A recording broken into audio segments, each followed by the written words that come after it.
Subscribe करें और bell दबाएं ताकि कोई खबर रह न जाए।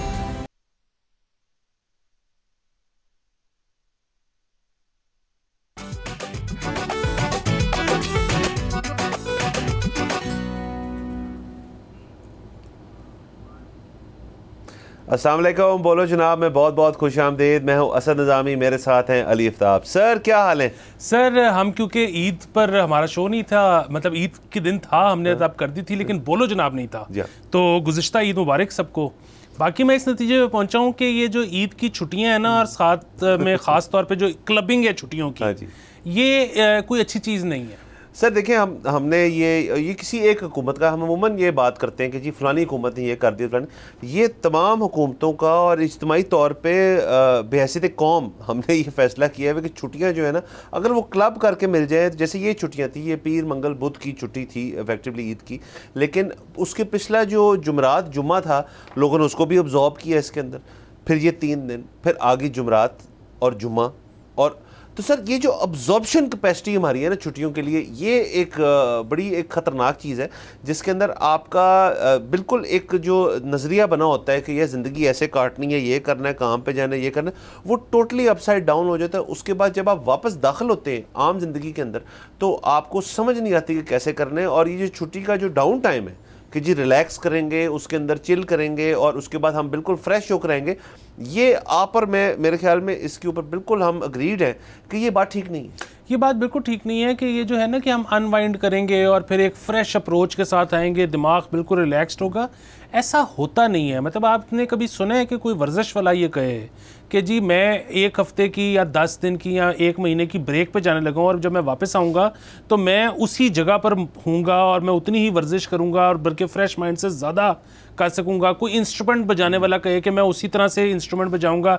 कोई इंडस्ट्रियलिस्ट ये कहे कि जी मैं जो है ना फ़ैसले अभी ठीक तरह से जो कर रहा हूँ, मैं 10 दिन की 30 दिन की ब्रेक लेने लगा हूँ, मैं कोई फ़ैसला नहीं करूँगा और फिर मैं आऊँगा और उसी तरह एंटर होऊंगा। यहाँ तक कि हमारे जो बच्चों को 3 महीने की छुट्टियाँ होती हैं ना, मुझे नहीं पता अमेरिका इंग्लैंड में क्या होता है, गर्मियों में छुट्टियाँ जब दी जाती हैं तो स्कूल्स ये कहते हैं कि जी गर्मी इतनी है कि अपने आप को हीट स्ट्रोक ना करा लेना, इसलिए घर पे रहो, लेकिन हम आपको एक होमवर्क देने लगे।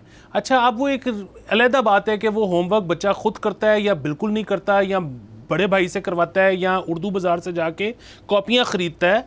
लेकिन बात ये है कि वो ये नहीं चाहते कि आप काम करना छोड़ दो, क्योंकि वो जो है ना कि काम करना छोड़ दो तो फिर वापस आके आप काम कर ही नहीं सकोगे। इतनी ज़्यादा आप देखें जो एडिक्ट्स हैं वो 6 साल 10 साल वो रहते हैं सोबर, लेकिन एक रात जिसमें वो इंडल्ज कर लें, उसके बाद ऐसे थोड़ी होता है कि फिर 6 साल का पीरियड आ जाए, फिर they get to back to square one.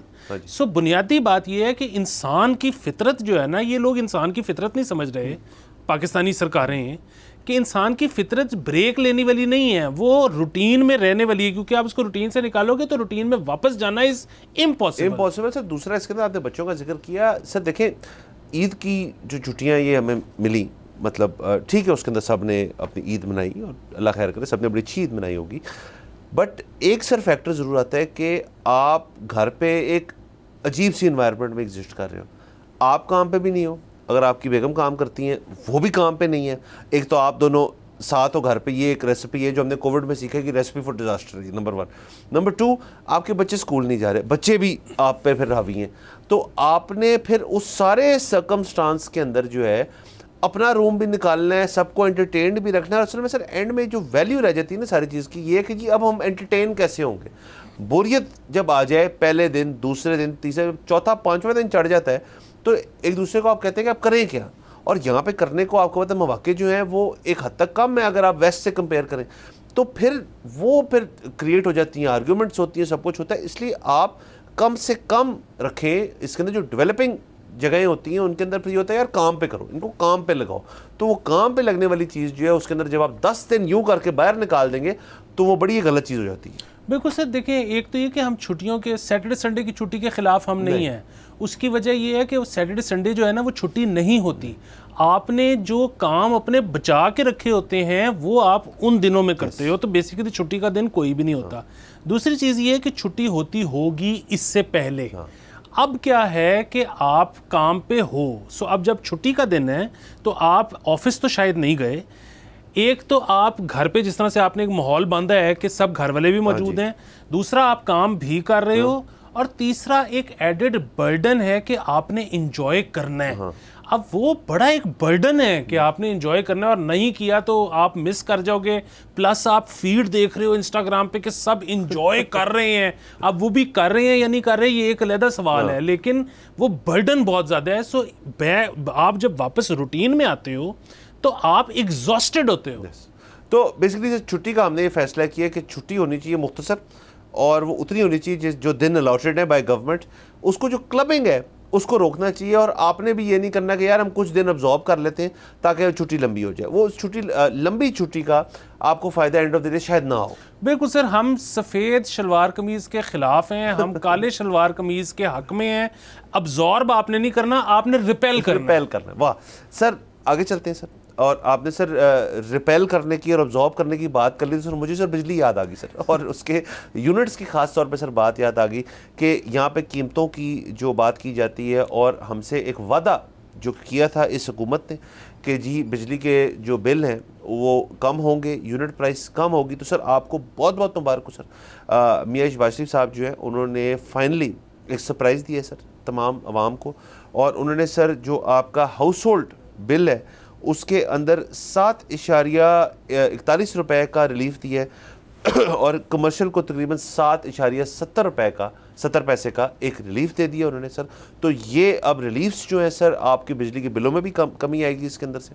और दूसरा सर इसके साथ साथ जो आपका बेसिकली एक इशू क्रिएटेड है कि बिजली जो है वो हर घर के अंदर एक प्रॉब्लमेटिक चीज़ है, तो जो चीज़ प्रॉमिस थी वो डिलीवर होगी सर। जी बिल्कुल, इससे पहले कि हम इस मौजू पे आएँ, वो मुझे एग्जैक्टली क्योंकि मैं साइंस मैंने नहीं पढ़ी हुई, तो रिपेल और अब्जॉर्ब की साइंस का नहीं पता, वाइट क्या करता है और ब्लैक क्या करता है, वो हमने ज़रा तफन्नन बात की थी, सबको मैं बता दूं। दूसरी चीज़ ये है कि सर एक तो सबको मुबारक हो जिस तरह से आपने कह दिया, लेकिन कुछ इन्फॉर्मेशन हमारे पास है वो हम बता देते हैं, कुछ इन्फॉर्मेशन जो हमें देख रहे हैं सुन रहे हैं उनके पास होगी जो हमारे पास नहीं है। उस सब इन्फॉर्मेशन को क्लब करके तो वो किसी एक नतीजे पे पहुंचे कि ये अच्छा हुआ है या बुरा हुआ है। बिल्कुल ठीक। अच्छा, अब बुनियादी बात ये है कि ये जो आपको रिलीफ मिला है ये किस मद में मिला है। देखें, एक तो जो रीनिगोशिएट हुए IPP से मामलात, उससे जो पैसे बचे ये रिलीफ आपको उस मद में मिल रहा है। दूसरा, जो पेट्रोल सस्ता हुआ आलमी मंडी में, उसमें आपको बेनिफिट देने के बजाय एक लेवी बनाई गई, उस लेवी के तहत बेनिफिट आपको बिजली की कीमतों में दिया गया। और अच्छा, पेट्रोल में बरकरार रहा वो, पेट्रोल वैसे ही है। हाँ जी।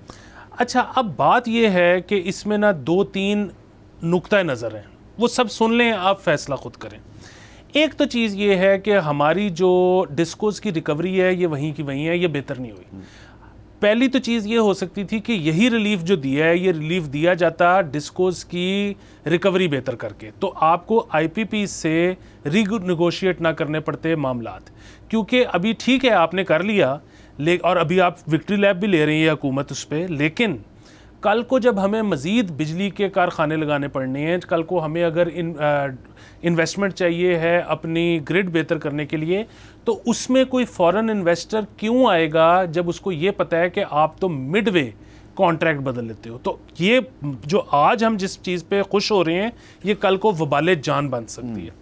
दूसरी चीज़ ये है कि क्योंकि हमारी जो रिकवरी है डिस्कोस की वो वहीं की वहीं है, तो ये अभी जो आपने सस्ते कर दिए हैं टैरिफ्स, कल को ये फिर बढ़ाने पड़ जाएंगे क्योंकि आपकी रिकवरी वहीं की वहीं है। तीसरी चीज़ ये है कि अगर अभी भी हम ये कहते हैं कि आप बिजली सस्ती ना करते और आप कम से कम हर वक्त बिजली की फराहमी को यकीनी बना देते, तो शायद वो इससे बड़ा फ़ायदा हो जाता। कैसे? ऐसे कि हम में से कईयों की वर्क प्लेस ऐसी है, हम जहाँ बैठे हैं उसमें भी जनरेटर चल रहा है। अच्छा, अब इस वक्त जितना भी आज से एक दिन पहले तक बिजली का टैरिफ जो भी था और आज 7.5 रुपये नीचे भी हो गया है, उसके बावजूद जो हम जनरेटर जला के बिजली बनाते हैं वो तो महंगी पड़ती है ना, वो तो टैरिफ सस्ता होने से भी महंगी पड़ती है। दूसरी चीज़ ये कि चलें जनरेटर तो कमर्शियल नीड है या बहुत अमीर हाउस होल्ड्स की नीड है, आप अगर हाउस होल्ड्स पे भी आ जाएं, गरीब के घर तो नहीं होता, मैं मानता हूँ इस बात को, लेकिन लोअर मिडिल क्लास भी जो है उसके घर भी छोटा सा UPS ज़रूर होता है।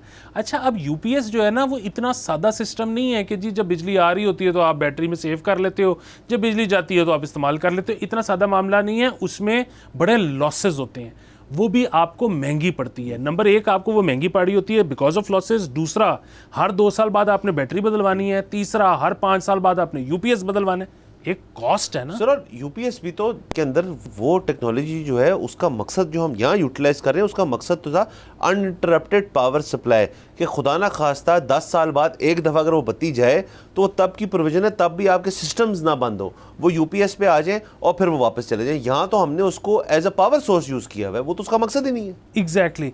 सो बात ये है कि अगर हमारी ज़िंदगियों में से ये वही निकाल देते कि जी बिजली की प्राइस वही है लेकिन अब आपको यूपीएस की जनरेटर की ज़रूरत नहीं है, तो हमारे लिए वो भी एक बहुत बड़ी कॉस्ट रिडक्शन थी। वो इन्होंने नहीं किया। क्यों नहीं किया? क्योंकि ये अनइंटरप्टेड बिजली प्रॉमिस ही नहीं कर सकते, और वो प्रॉमिस सिर्फ इसलिए नहीं कर सकते कि आपकी जो ग्रिड है वो साल के 4 महीने जो जितनी आपकी यूजेज है उसको सपोर्ट नहीं कर सकती। ये मैं 4 महीने बात कर रहा हूँ क्योंकि जो एक्सट्रीम गर्मी के हैं, जो एक्सट्रीम गर्मी के महीने नहीं हैं उसमें तो वो बर्दाश्त कर सकती है आपकी grid.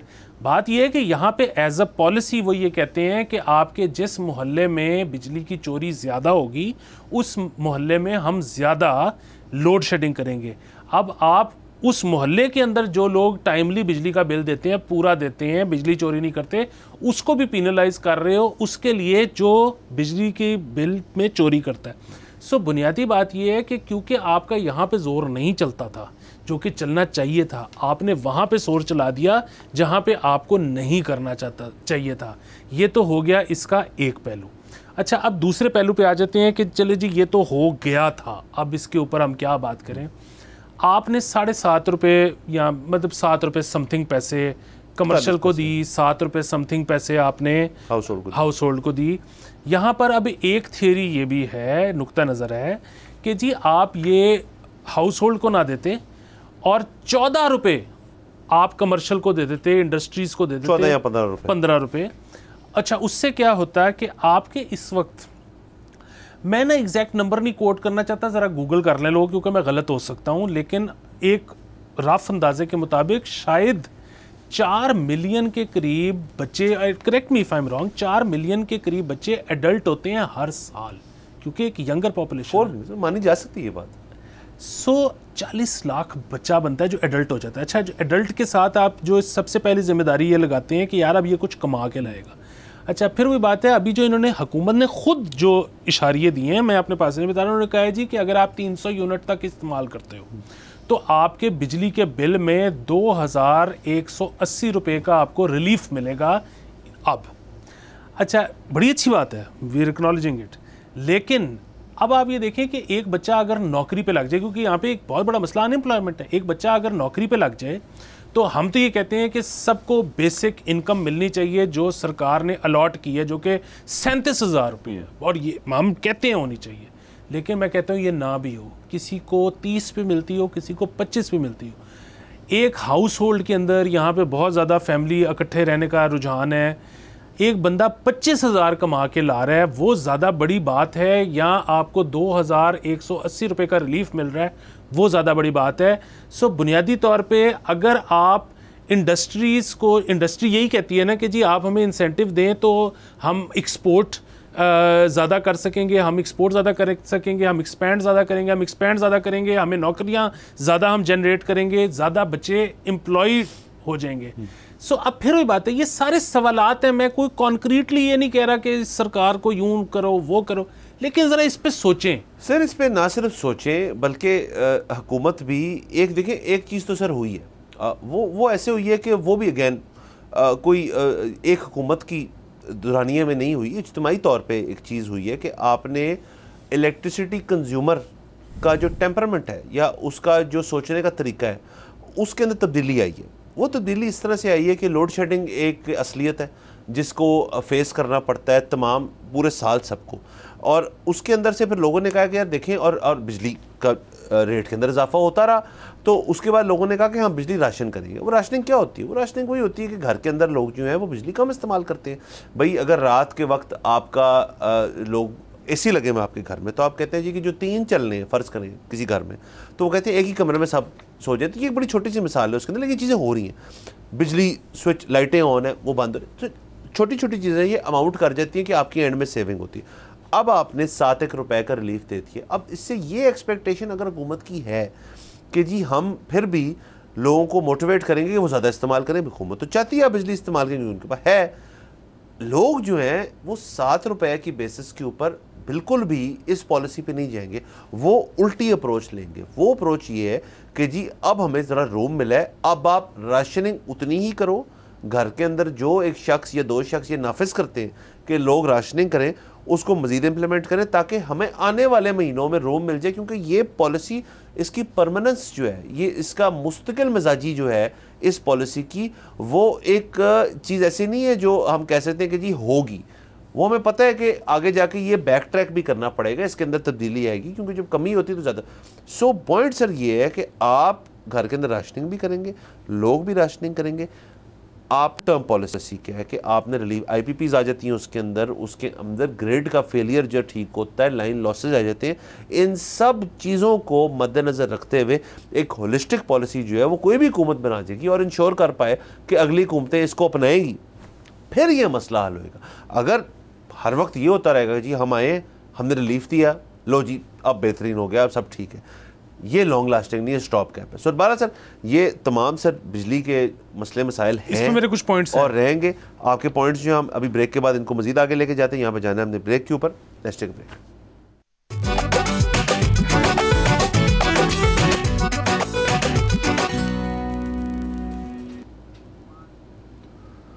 Welcome back from the break. आप देख रहे हैं बोलो जनाब। सर ब्रेक से पहले हम जो बिजली के अंदर रिलीफ दिया गया है अवाम को उसकी बात कर रहे थे, और उसके अंदर हमारी कुछ तज्जिया था और ज़ाहिर है हमने ये फिर अवाम पे छोड़ा कि वो इसको कैसे फैसला करें। आप पे कुछ पॉइंट्स रह गए। जी सर, आपने उससे पहले बात ये की थी कि अवाम राशनिंग करनी नहीं छोड़ेगी।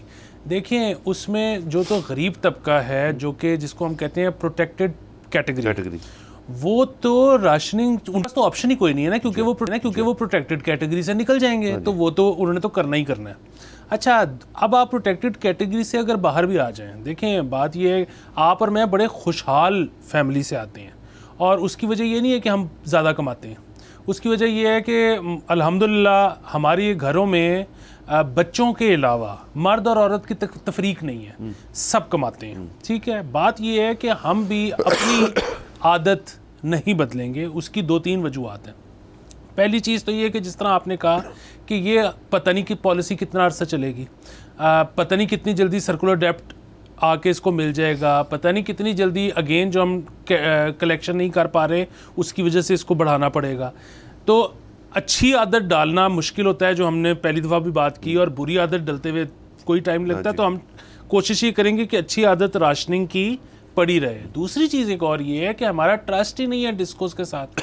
हमारा ट्रस्ट ही नहीं है कि हर महीने आता है, मीटर रीडर चेक करता है और एक्यूरेट बिलिंग करता है। हमें तो अक्सर ये लगता है, अगेन अजम्पशन है, गलत हो सकती है, क्योंकि ट्रस्ट नहीं है, हम ये सोचते हैं कि 1-2 महीने नहीं आते, अंदाजे से बिल भेज देते हैं। अब अगर हम अपनी एवरेज बढ़ा दें और वो अंदाजे से अगले महीने की बिलिंग ज़्यादा कर दे, चाहे उससे अगले महीने में वो एडजस्ट हो जाएगी, लेकिन हम तो नहीं देना चाहते ना अंदाजे के मुताबिक ज़्यादा पेमेंट। सो बुनियादी बात यही है कि यहाँ पर जब तक कलेक्शन ठीक नहीं होगी, जब तक रियासत के साथ ट्रस्ट डेवलप नहीं होगा, यहाँ पर राशनिंग चलती रहेगी। और वैसे भी आप क्या ऐसे मेजर्स कर रहे हो कि लोगों का ट्रस्ट डेवलप हो? आपने पैसे तो कम कर दिए टैरिफ, लेकिन आप अनइंटरप्टेड बिजली नहीं दे रहे। सो लोगों के जहन में तो यही है कि बिजली तो कम है, तो इसलिए वो इस्तेमाल भी कम करेंगे। बिल्कुल सर, वो और आखिरी बात मैं इसमें और कह दूं कि उनका ये हुकूमत ये तो चाहती है कि आप जैसे लोग ज़्यादा इस्तेमाल करें, क्योंकि आप लोग जो हैं आप बिजली चोरी भी नहीं करते, गुड कस्टमर जो है, गुड कस्टमर, आप बिल भी टाइम पे देते हो, आप किस्तें भी नहीं कराते, so on and so fourth. लेकिन अगेन वो जो चोरी कर रहा है आपके साथ वाले घर में, उसको कौन रोक रहा है ज़्यादा इस्तेमाल करने से? बिल्कुल सर, यही बात है। और उसके अंदर ये भी एलिमेंट फिर आ जाता है कि लोगों का जो एक अगेन जो मेंटालिटी पैदा हो जाए और वो बन जाए, उसको फिर उस आदत को छोड़ना जो है यहाँ पे बड़ी मुश्किल चीज़ होती है सर। उसके साथ साथ सर एक और ख़बर भी तो हमारे पास है ना कि जिनको सर उसमें ज़रा गुस्सा भी चढ़ा मुझे कि वो कहते हैं जी जो गैर ज़रूरी चार्जेस हैं आपके बिल के अंदर, जिसमें मसलन पीटीवी का जो एक चार्ज है जो हमारा नेशनल टेलीविज़न कैरियर है कि वो जो 35 रुपये मेरे ख्याल में 35-40 रुपये जो है वो अब से ना लगाने का प्लान बन रहा है। तो वो प्लान जब सक्सेसफुल होगा उसके ऊपर हम बैठ के उसको कॉन्फर्मेशन दे देंगे। फिलहाल प्लान बन रहा है, ये भी खबर है।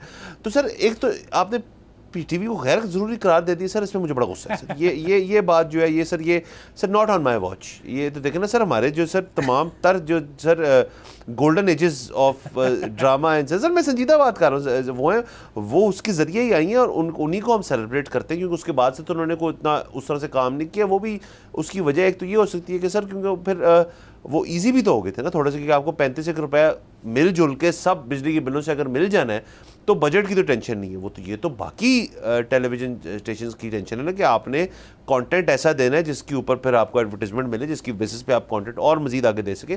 तो पीटीवी कभी नहीं, गैर ज़रूरी नहीं कह रहा हूँ उनको तो, लेकिन ये प्लान बन रहा है और उसके अंदर और भी चार्जेस जो हैं वो कम करने का फैसला किया। तो सर एक ये अप्रोच सिर्फ टैरिफ की नहीं इस दफ़ा बनाई, उन्होंने गैर ज़रूरी चार्जेस की भी बनाई। देखिए सर वो अब आपने पहले जिक्र कर दिया तो उसको मैं सरसरी सा जवाब दे के आगे चलूँ कि वो जो गोल्डन पीरियड है ना, वो गोल्डन पीरियड इसलिए है क्योंकि उस दौर में हमने बाहर का मीडिया नहीं देखा हुआ था।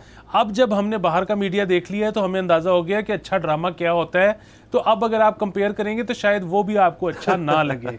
दूसरी चीज़ ये है कि ये सर ना सिर्फ कि बहुत अच्छी खबर है, अगेन अभी हुआ नहीं, लेकिन ये बहुत अच्छी खबर है बल्कि इस पर हमने विक्ट्री लैप लेना है क्योंकि मुझे कोई एक शो दिखा दें यूट्यूब पे या टेलीविज़न पे जिसने हमारे से ज़्यादा बात की हो कि जो इजाफी टैक्सेस आपने लगाए हुए हैं बिजली के टैरिफ में, जिसमें पीटीवी भी शामिल है, जिसमें एडवांस इनकम टैक्स भी शामिल है, जिसमें कई और चीज़ें शामिल हैं, उनको ख़त्म करें। और उनको ख़त्म इसलिए करें ताकि लोग बिजली ज़्यादा इस्तेमाल करें क्योंकि आपके पास ज़्यादा कैपेसिटी है, वो ज़ाया जा रही है सर। और इस पर कतई कलामी माफ़ सर, एक और मेरे जहन में सर बात है ये कि एक और बहुत बड़ी बचत जो है जो मेरा जो शोबा है बेसिकली प्रिंटिंग, सर आपको पता है आपका मैं पहले करता था सर, वो उसके अंदर सर एक कॉलम जब आप निकाल देंगे टैक्सेस का सर, वो कॉलम ही पूरा उड़ा दे तो वो कागज़ का साइज़ छोटा कर सकते हैं।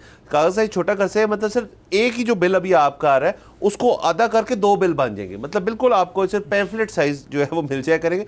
तो सर आपका प्रिंटिंग जो है वो आधी हो जाएगी सर। तो ये कितनी बचत है, मैं संजीदा कर रहा हूँ सारी बात। बिल्कुल संजीदा, क्योंकि वो जो प्रिंटिंग आधी होगी तो वो ये सारी जो कॉस्ट है ये पास ऑन तो लोगों पे ही हो रही है ना, सरकार अपनी जेब से नहीं देती। सरकार की जेब नहीं है, कोई जेब नहीं है सर। वो जब सिलवाते हैं कपड़े तो उसमें जेबें नहीं होती, उसमें जेबें नहीं, वो जेबें हमारी हैं या फिर जो बाहर वाले पैसे भेजते हैं उनकी हैं। वाह। सो दूसरी चीज़ ये है कि ये बड़ी ही अच्छी बात है कि अब ये फाइनली सोच रहे हैं कि हमने नहीं करना। आपने कहा ना पीटीवी गैर ज़रूरी, पीटीवी से ज़्यादा गैर ज़रूरी इदारा कोई नहीं है। उसकी मैं आपको वजह बता देता हूँ। आप छोड़ दें कि ड्रामा पहले अच्छा था अब अच्छा है, पहले भी नहीं था अच्छा अब भी नहीं अच्छा। हम इतनी दफ़ा बात कर चुके हैं, पानी का क्राइसिस हो जाए, जलजला हो जाए, कोई चीज़ हो जाए, नेशनल इश्यूज वहाँ पे बात ही नहीं हो रही। वहाँ पे उन्होंने अपने मनपसंद के एंकर्स बिठाए हुए हैं जिनसे अपनी मनपसंद की वो तज्जिया ले रहे हैं। अगेन आपने लोगों को क्या समझा हुआ है, कोई क्यों नेशनल कैरियर पे तज्जिया सुनेगा जब 30 प्राइवेट चैनल बैठा हुआ है। सर देखिए इसमें लेकिन सर एक और अच्छी चीज़ है कि अगर हम पीटीवी पे आई गए हैं तो एक सर बात ये कि देखिए टूटी बंद होगी इफेक्टिवली, यही मेन सोर्स ऑफ रेवेन्यू हो जाएगी सॉरी प्लान बन रहा है। और उसके अलावा जो ऑब्वियसली स्पोर्ट्स के थ्रू एडवर्टीजमेंट लेते हैं और इसके ऊपर भी नेटिव एडवर्टीजमेंट वो काफ़ी उस पैसे होते हैं, but I am pretty sure कि ये पैसे उनकी किटी के अंदर सबसे ज़्यादा रकम रखते होंगे। बिल्कुल सर। तो ये चूंकि बंद हो गए हैं तो अब हो जाएंगे सॉरी सर। तो हमें हमारे जो इन्फॉर्मेशन मिनिस्टर हैं ताताड़ साहब ने असेंबली में मेरा ख्याल है हमने डिस्कस भी की थी ये बात कि तकरीबन अरबों रुपए जो हैं वो इकट्ठे हो चुके हैं पीटीवी, और पीटीवी एक सरप्लस में है, मतलब पीटीवी के अपने अखराजात के अलावा भी शायद उनके पास थोड़े पैसे बच गए।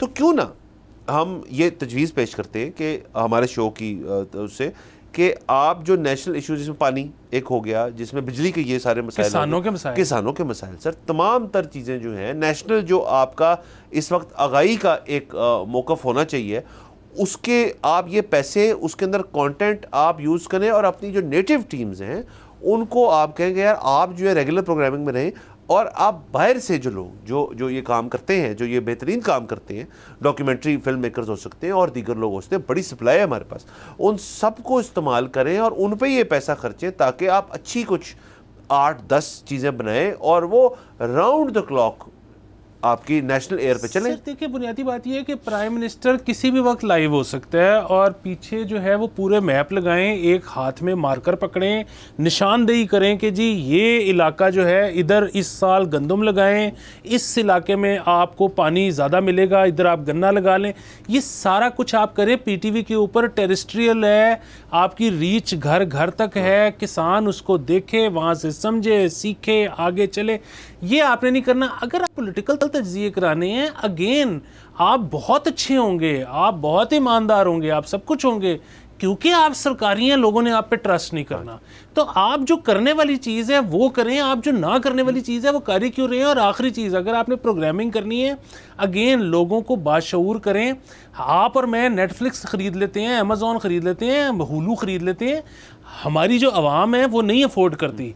सो बुनियादी बात ये है कि आपका तो काम ये होना चाहिए कि दुनिया का टॉप कंटेंट उठाएं, उसको आप डब करें उर्दू के अंदर और उसको पीटीवी पे चलाएं, ताकि जो आपके अवाम है, गरीब अवाम, वो दुनिया का टॉप कंटेंट देख सके और उनमें से फिर डायरेक्टर, प्रोड्यूसर्स, राइटर्स वो सारे निकलें जो कि आने वाली नस्लें में हमारी जो है वो बाहर के बैफ्टा अवार्ड्स ले सकें, वो दुनिया में कॉन्कर कर सकें। बिल्कुल सर, ये तमाम तर चीज़ें जो हैं ये हो सकती हैं अगर आपकी अप्रोच इस चीज़ की हो कि हमने इसके अंदर तब्दीली लानी है। ये भी तब्दीली है ना कि आप एक हिस्टोरिकली जो एक बिल के अंदर चीज़ लग के आती थी उसको ख़त्म कर रहे हैं, तो वो भी करें। बहरहाल सर, ये आगे जाते हुए हम देखेंगे चीज़ें किस तरह तब्दील होती हैं। फिलहाल हम ब्रेक पे जाना सर, तो लेट्स टेक अ ब्रेक।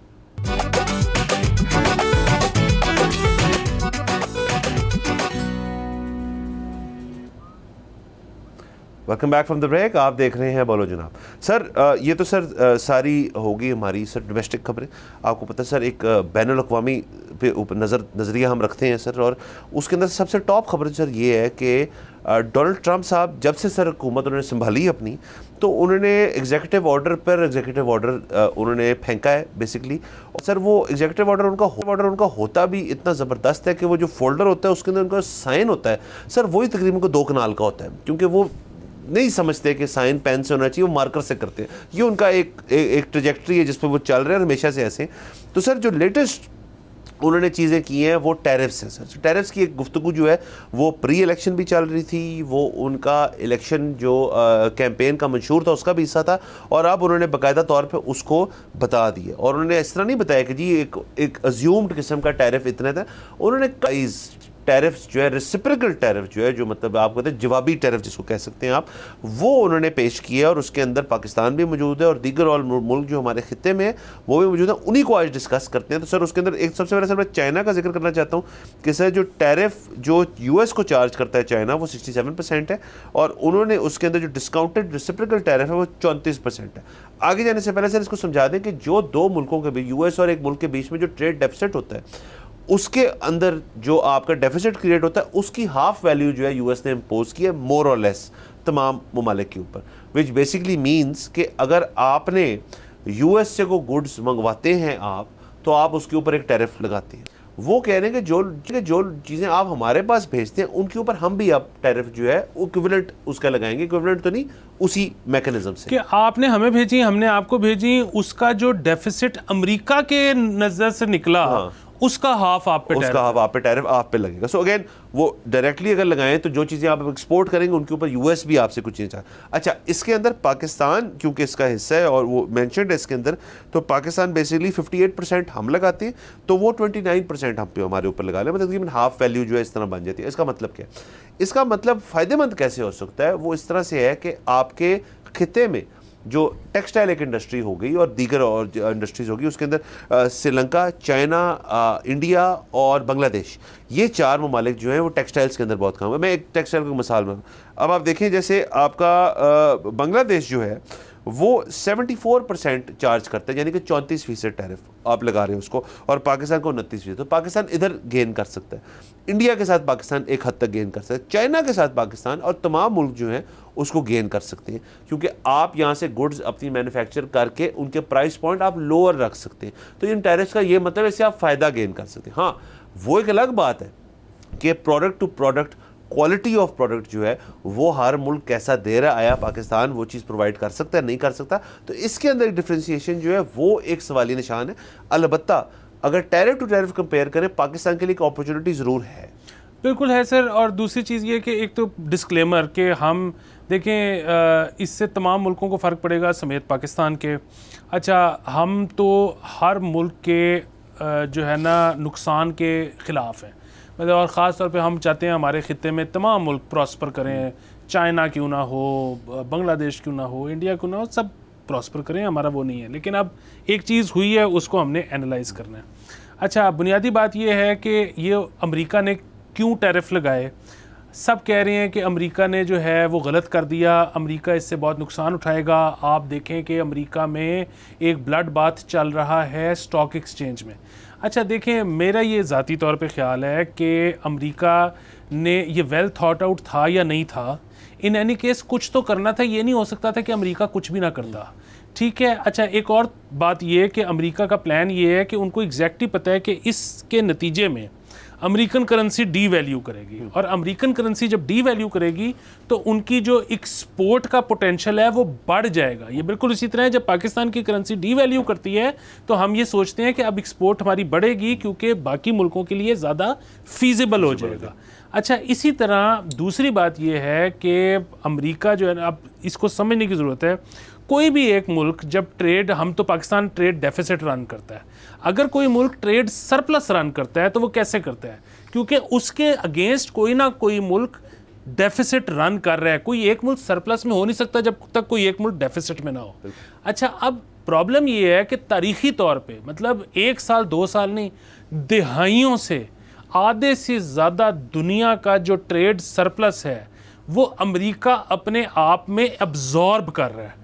तो अब मार्केट ने कभी ना कभी अपने आप को करेक्ट भी तो करना है ना। मतलब वो ठीक है कि आपने जी गोल्ड रख के पैसे छापने बंद कर दिए हैं, बट बहरहाल this is not monopoly, this is world. वो मार्केट, एक कैपिटलिज्म भी एक सिस्टम है, उसने कभी ना कभी करना है।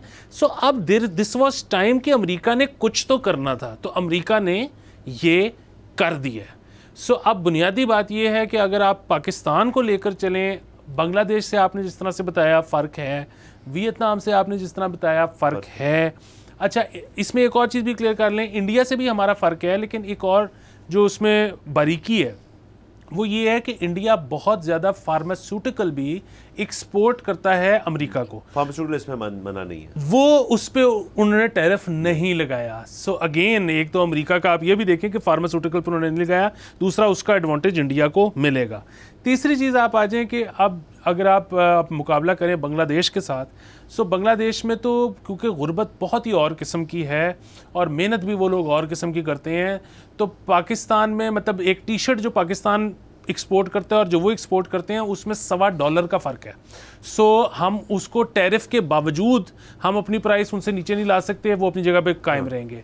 आप अगर स्वेटर को ले लें तो उसमें जितनी हार्ड वर्क चाहिए यहाँ पे कोई कर ही नहीं सकता, वो कायम रहेंगे। हाँ, हमें बहुत ज़्यादा बिजनेस मिलेगा बिकॉज ऑफ चाइना पे जो टैरिफ लगा है उसके अगेंस्ट हमें बहुत ज़्यादा बिजनेस मिलेगा, लेकिन उसमें भी जो चीज़ है वो ये है कि हमारे टेक्सटाइल वाले ये कहते हैं कि ज़्यादातर फ़ायदा यार्न वाले ले जाएंगे, क्योंकि वो असेस कर लेते हैं कि यहाँ पे परसेंटेज में कितना प्रॉफिट आने वाला है, और वो सबसे पहले अपना धागा महंगा कर देते हैं ताकि बाकी लोग उससे प्रॉफिट ना कमा सकें।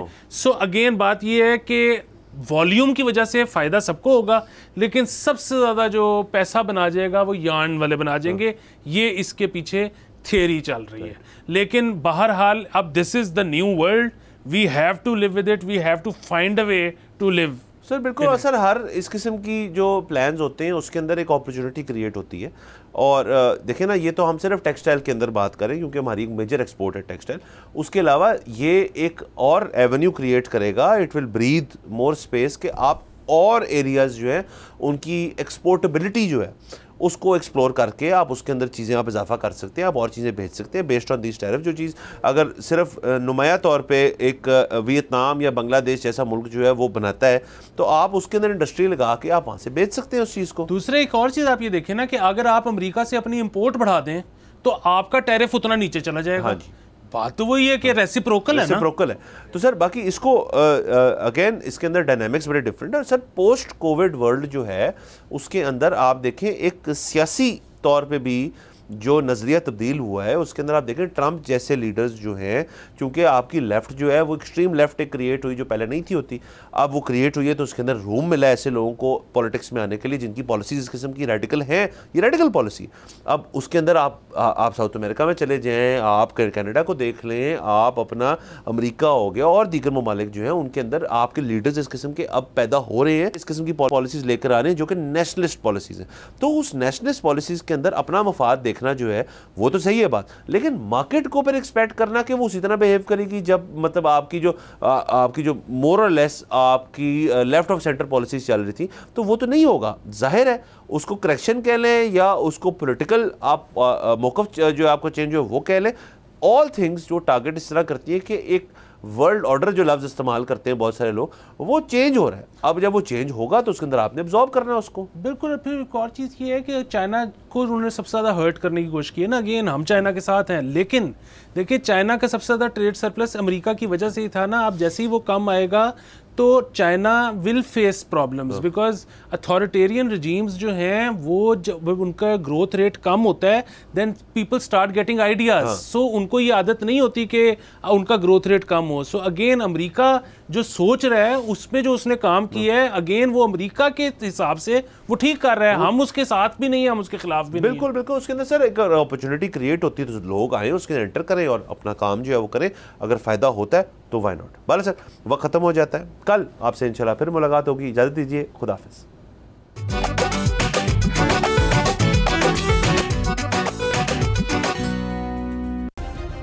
सब्सक्राइब करें और बेल दबाएं ताकि कोई खबर रह न जाए।